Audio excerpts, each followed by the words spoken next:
Woods at Echo Lake. Yo, needle drops. Anthony Fantano here, internet's busiest music nerd. Album review, Woods at Echo Lake. Woods is a Brooklyn folk band who, for every year, for the past 5 years, they've been racking up a new album, and instead of burning out and pretty much destroying their sound, they've built a pretty decent following for their music. And the sound of this, well, imagine a combination of folk and psychedelic rock with very creepy falsetto vocals. There's a really raw recording style to this album too. It sounds like something you might hear in your head if you were stranded out in the middle of the forest at midnight and you had no clue where you were and you were bordering on insanity. And about the falsetto vocals that I just mentioned a second ago, they're pretty much the deal breaker for this group for a lot of people. It turns some people on, turns some people off. I mean, the falsetto vocals here aren't exactly Tiny Tim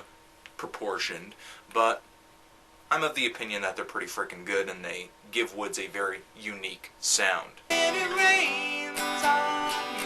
I feel like the vocals set a really unique mood for this band, but I'm sure it could be argued all day as to whether or not they're actually all that good. But what you can't argue about, I think, is that this album is way more straightforward and concise than their previous effort, Songs of Shame, which, if you guys remember, I gave a pretty high score to on this channel when I reviewed it.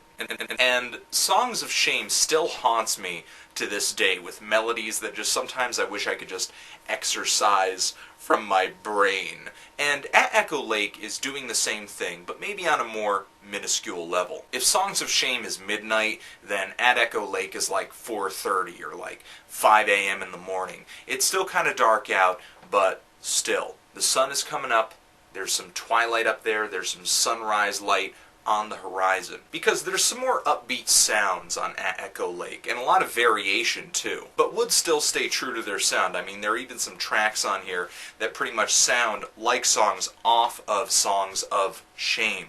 I'm pretty sure the track Till the Sun Rips has the same exact chord progression as Rain On. But there are some sounds that really come out of nowhere, like Blood Dries Darker, which kind of sounds like a honky-tonk-esque piece of folk rock, and the track Morning Time, I'm not exactly sure how to place it. Kind of sounds a little bit glamish, maybe a little bit of Beatles influence in there. I'm not completely sure, but it definitely sounds like something that could be a piece of 60s radio pop. There's a little less reverb on these tracks, and what I'm also liking is that the band gets a little braver in the production department, throwing in some more sounds, some chimes, some experimental drum edits. There's definitely more texture on Echo Lake than there is on Songs of Shame, for sure. This album is just a lot of fun, it's really immediate, but my one gripe with this album is the same that it was with Songs of Shame, that the tracks are maybe a little too short and just not fleshed out enough. I did find myself gravitating toward the longer songs on this album than I did the shorter ones, and imagine how hard that was for me, kind of, because overall this album is shorter than its predecessor by 7 or 6 minutes. The songs here really aren't that expansive. They kind of fly in, touch down, stick around to just kind of lay down a basic idea, maybe throw a solo in there or some kind of interlude, and then just shoot off into the distance waiting for the next song to come in. Which you could see as nothing getting done, or nothing getting old. And I'm more of the opinion of the latter, I guess. I'm pretty much enjoying this album a lot, and even though there's not a world of difference between this LP and Songs of Shame, Woods has a really distinct sound that really no other group out there right now has, so it's kind of hard to get sick of them because you don't hear a bunch of repeat groups out there right now. But I will warn casual listeners to Woods will probably not see a difference between At Echo Lake and Songs of Shame. But if you've listened to Songs of Shame enough to have those tracks kind of infect your head, then you're most definitely going to hear that there is at least enough difference between these two albums to make Echo Lake a worthy.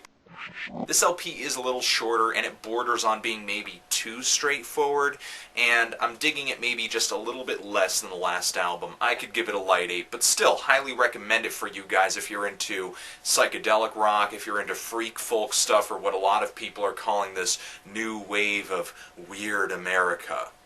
But if you're a Woods fan, What do you think of this LP? And if you're a folk fan, do give a listen to Woods and tell me what you think of them too. Really interested. And basically, did you love this?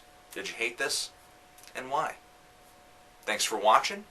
Anthony Fantano, The Needle Drop, Woods, at Echo Lake, forever.